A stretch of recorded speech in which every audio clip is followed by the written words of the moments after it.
दोस्तों, जया एकादशी के दिन तुलसी की जड़ की मिट्टी और गमले से करें। महाउपाय मिलेगी सभी कष्टों से मुक्ति। तेजी से बढ़ेगा धन, ऐश्वर्य मिलेगा श्री हरि का आशीर्वाद। चारों दिशाओं से बरसेगा रुपया पैसा। दोस्तों, माघ माह के शुक्ल पक्ष की एकादशी को जया एकादशी के नाम से जाना जाता है। इस बार जया एकादशी 20 फरवरी 2024 मंगलवार को पड़ रही है। जया एकादशी के दिन भगवान विष्णु की उपासना की जाती है। ऐसी मान्यता है कि इस दिन व्रत रखने वाले सभी भक्त पाप मुक्त हो जाते हैं। जया एकादशी के दिन वस्त्र, धन, भोजन और आवश्यक चीजों का दान करना शुभ माना जाता है। जया एकादशी को दक्षिण भारत में भूमि एकादशी और भीष्म एकादशी के नाम से जाना जाता है। दोस्तों, जया एकादशी शुभ मुहूर्त। हिंदू पंचांग के अनुसार जया एकादशी की शुरुआत 19 फरवरी को सुबह 8:49 पर होगी और तिथि का समापन 20 फरवरी को सुबह 9:55 पर होगा। उदयातिथि के अनुसार जया एकादशी का व्रत इस बार 20 फरवरी को ही रखा जाएगा। दोस्तों, जया एकादशी पारण 21 फरवरी 2024 सुबह 6:55 से लेकर सुबह 9:11 तक होगा। दोस्तों, ऐसे में जो भक्त सच्चे दिल से तुलसी की जड़ की मिट्टी से और गमले से करता है, यह उपाय उसकी सभी आशा पूरी होती है, मनोवांछित फल की प्राप्ति होती है। आइए जानते हैं जया एकादशी पर किए जाने वाला उपाय। हिंदू धर्म में तुलसी के पौधे को बहुत ही पवित्र पौधा माना जाता है। इस पौधे में साक्षात भगवान विष्णु और लक्ष्मी का वास होता है। भगवान विष्णु तुलसी पत्र के बिना किसी भी प्रकार का भोग स्वीकार नहीं करते हैं। तुलसी को विष्णु प्रिया भी कहा जाता है। इसीलिए जो मनुष्य तुलसी की पूजा करता है वह कभी दरिद्री नहीं रहता है, उसकी कभी दुर्गति नहीं होती है। ऐसा मनुष्य घोर पाप करने पर भी नरक में नहीं जाता है। तुलसी को मात्र जल देने से क्या फल मिलता है, आइए जानते हैं इस महान कथा के माध्यम से। एक बार देवी सत्यभामा भगवान श्री कृष्ण से पूछती है, हे स्वामी, आप तो तीनों लोकों के स्वामी हैं, फिर भी आप इस तुलसी के पौधे की पूजा क्यों करते हैं? इसे नित्य जल क्यों चढ़ाते हैं? मैं इस पौधे को जल चढ़ाने का महत्व जानना चाहती हूं। तब भगवान श्री कृष्ण कहते हैं, हे देवी सत्यभामा, तुलसी साक्षात लक्ष्मी का ही रूप है। इसकी नित्य पूजा करने के करोड़ों फायदे हैं। इसे जल चढ़ाने मात्र से ही मनुष्य के करोड़ों पाप नष्ट हो जाते हैं। तुलसी को जल देने का महत्व बताने से पहले मैं तुम्हें एक अत्यंत प्राचीन कथा सुनाता हूं। इस कथा के माध्यम से तुम्हें तुम्हारे सारे प्रश्नों के उत्तर मिल जाएंगे, इसीलिए तुम इस कथा को ध्यान से सुनो। श्री कृष्ण कहते हैं, हे देवी, जो भी मनुष्य केवल इस कथा का श्रवण कर लेता है उसे 100 वर्षों तक तुलसी को जल देने का फल प्राप्त होता है। देवी सत्यभामा कहती है, हे प्रभु, मैं इस कथा को अवश्य सुनना चाहती हूं। आप मुझे वह कथा सुनाइए, मैं इसे पूरे ध्यान से सुनूंगी। तब भगवान श्री कृष्ण देवी सत्यभामा को तुलसी को जल देने के महात्म्य की कथा सुनाते हैं। हे देवी सत्यभामा, इस विषय में एक प्राचीन इतिहास है जो बहुत ही उत्तम और पुण्य फल प्रदान करने वाला है। पूर्वकाल की बात है, अवंतीपुरी में धनेश्वर नाम का ब्राह्मण रहता था। वह जन्म से तो ब्राह्मण था, किंतु वह कर्म से भ्रष्ट, कपटी बुद्धि वाला, कंबल तथा चमड़ा आदि बेचकर धन कमाने वाला तथा अत्यधिक झूठ बोलने वाला था। उसका मन हमेशा बुरे काम करने में लगा रहता था। वह चोरी, वेश्यागमन तथा जुए में आसक्त रहता था।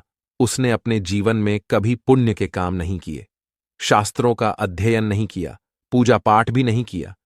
सदैव अपना मन दूसरों के धन पर लगाकर रहता था। वह दिन में धन कमाता और रात्रि में वेश्याओं के साथ रात बिताता था। इस प्रकार से वह अत्यंत पापी धनेश्वर ब्राह्मण अपना जीवन केवल पाप करने में व्यतीत करता था।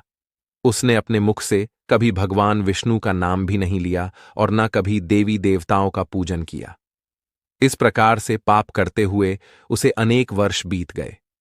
फिर वह धनेश्वर ब्राह्मण खरीदी बिक्री करने के लिए माहिष्मतीपुरी में जा पहुंचता है। उस नगर के पास से नर्मदा नदी बहती है। उस स्थान पर उस नदी में स्नान करने के लिए दूर दूर से लोग आया करते हैं।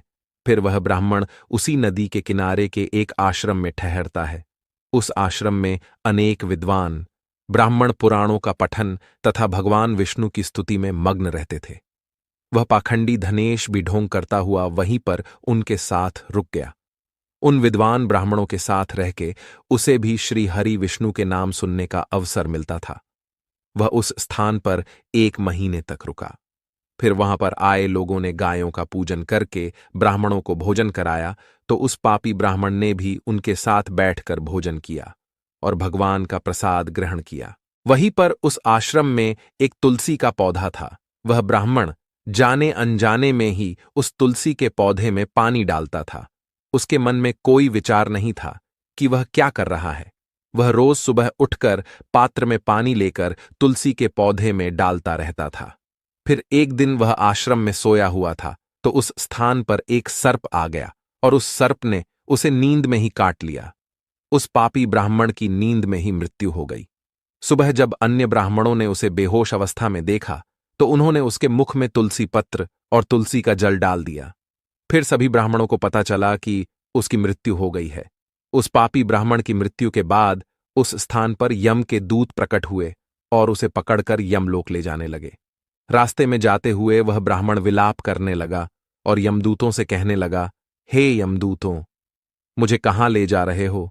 मेरी मृत्यु किस कारण से हुई है? तब यमदूत कहने लगे, अरे दुष्ट ब्राह्मण, तूने जन्म से लेकर मृत्यु तक बहुत पाप किए हैं। तेरे पापों के कारण ही तुझे एक काले सर्प ने काट लिया और तेरी मृत्यु हो गई है। अब हम तुझे यमलोक लेकर जा रहे हैं। वहां पर यमराज तेरे पाप कर्मों का लेखा जोखा देखेंगे और निश्चित ही तुझे वे नरक में डालेंगे। फिर वह ब्राह्मण जोर जोर से विलाप करने लगा और उन यमदूतों से क्षमा याचना करने लगा, किंतु यम के दूतों को उस पर जरा सी भी दया नहीं आई और वे उसे पीटते हुए यमलोक लेकर गए। जब यम के दूत उस ब्राह्मण को लेकर यमराज के सामने पहुंच गए, तो यमराज के पास बैठे हुए चित्रगुप्त ने उस ब्राह्मण के जन्म से लेकर मृत्यु तक के कर्मों का लेखा जोखा निकाला और यमराज से कहने लगे, हे महाराज, इस ब्राह्मण ने तो बचपन से लेकर मृत्यु तक पाप ही पाप किए हैं। इसने कोई पुण्य का काम नहीं किया है। यह तो मूर्तिमान पाप ही है। इसे कल्प भर के लिए नरक में डाल दिया जाए। फिर यमराज कहते हैं, हे दूत, जीवन भर पाप करने वाले इस दुष्ट ब्राह्मण को उठाकर ले जाओ और इसे कुंभीपाक नामक नरक में डाल दो।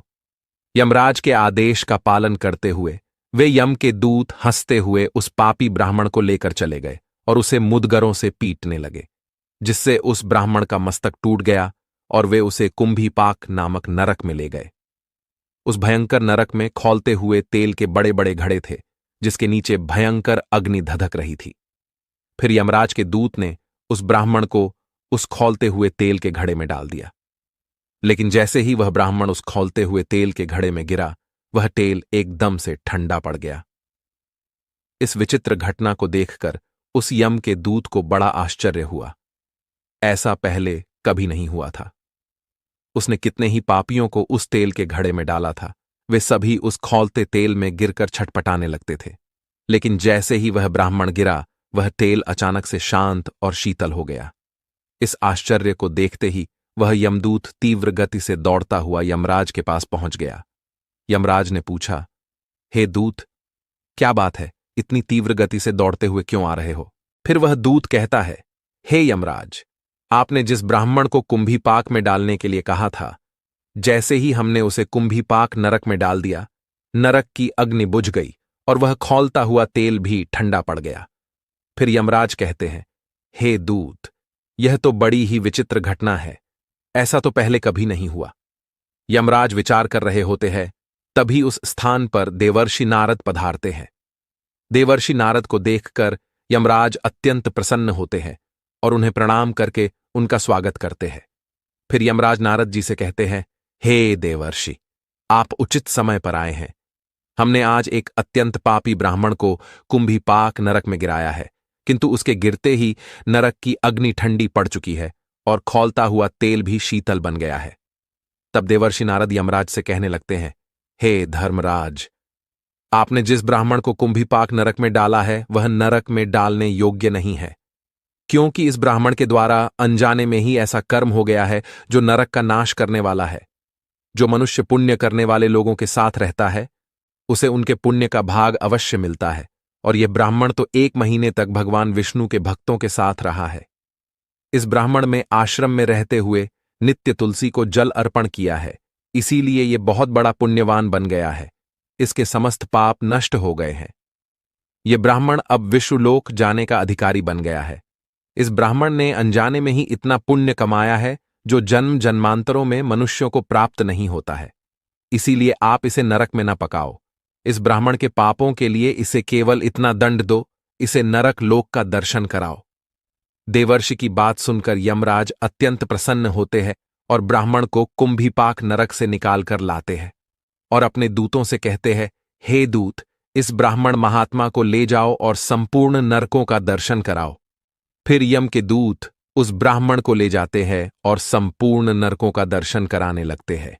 भगवान श्री कृष्ण कहते हैं, हे देवी सत्यभामा, इस प्रकार से यम के दूत उस ब्राह्मण को संपूर्ण नरकों का दर्शन कराते हैं और यक्षलोक में ले जाते हैं और फिर वह ब्राह्मण एक यक्ष बन जाता है। श्री कृष्ण कहते हैं, हे देवी, वनस्पति नाम तुलसी, मासा नाम कार्तिकः प्रिय, एकादशी तिथि नाम च क्षेत्राणाम द्वारका मम। वनस्पतियों में मुझे तुलसी प्रिय है, मास में कार्तिक मास, तिथि में एकादशी और क्षेत्र में मुझे द्वारका प्रिय है। इसीलिए जो मनुष्य नित्य तुलसी की पूजा करता है, तुलसी को जल देता है, वह मुझे सबसे अधिक प्रिय है। उस मनुष्य की कभी दुर्गति नहीं होती है, वह कभी नरक में नहीं गिरता है। जिन घरों में तुलसी का पौधा सदैव ही हरा भरा रहता है, उस घर में सुख शांति और समृद्धि बनी रहती है। भगवान विष्णु की पूजा में और उन्हें चढ़ाए जाने वाले भोग में तुलसी के पत्र अवश्य होने चाहिए, क्योंकि तुलसी पत्र के बिना भगवान विष्णु किसी भी प्रकार का भोग स्वीकार नहीं करते हैं। इसीलिए प्रत्येक घर में तुलसी का पौधा अवश्य होना चाहिए। अगर आपके घर में तुलसी है तो सुख शांति और समृद्धि के लिए तुलसी को चुनरी अवश्य चढ़ानी चाहिए। हमेशा ध्यान रहे कि तुलसी का पौधा चुनरी के बिना अधूरा होता है। तुलसी केवल एक पौधा नहीं है, बल्कि वह देवी है, विष्णु पत्नी है। इसीलिए तुलसी को चुनरी अवश्य ही चढ़ानी चाहिए। इससे पति पत्नी में प्रेम और विश्वास बढ़ता है। घर में रहने वाली महिलाएं सदा सुहागिन और सौभाग्यशाली रहती है।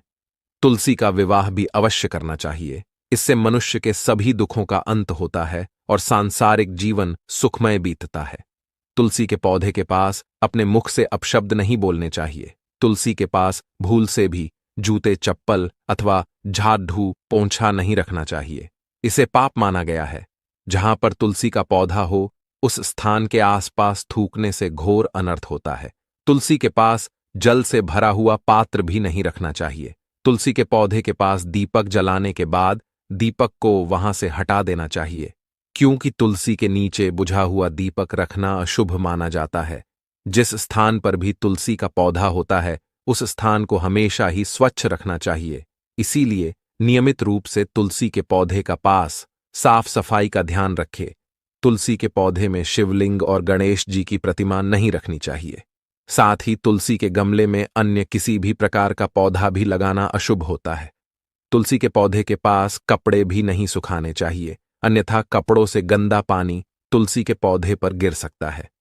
ध्यान रहे, तुलसी के पौधे को नाखून से नहीं तोड़ना चाहिए, इससे तुलसी का अपमान होता है। यदि तुलसी के पत्ते सूख कर गिर जाते हैं तो उन्हें कचरे में नहीं फेंकना चाहिए। उन पत्तों को आप तुलसी की मिट्टी में ही दबा दें। रविवार के दिन तुलसी के पत्ते नहीं तोड़ने चाहिए और रविवार को तुलसी को जल भी नहीं चढ़ाना चाहिए। बाकी अन्य दिन नित्य बिना चुके तुलसी को सुबह जल देना चाहिए और शाम के समय एक दीपक जलाना चाहिए। अक्सर महिलाएं स्नान के बाद अपने बाल खुले रखकर ही तुलसी को जल देती है। ऐसा करना गलत होता है। महिलाओं को हमेशा ही अपने बाल बांधकर माथे पर सिंदूर लगाकर ही तुलसी में जल देना चाहिए। इससे तुलसी का आशीर्वाद प्राप्त होता है। घर में तुलसी का पौधा लगाते समय ध्यान रहे कि इसके लिए गंदी मिट्टी का उपयोग न करें। तुलसी के पौधे के लिए शमशान की अथवा गंदगी वाले स्थान की मिट्टी का कभी उपयोग नहीं करना चाहिए। इससे तुलसी मां रूठ जाती है और सूखने लगती है।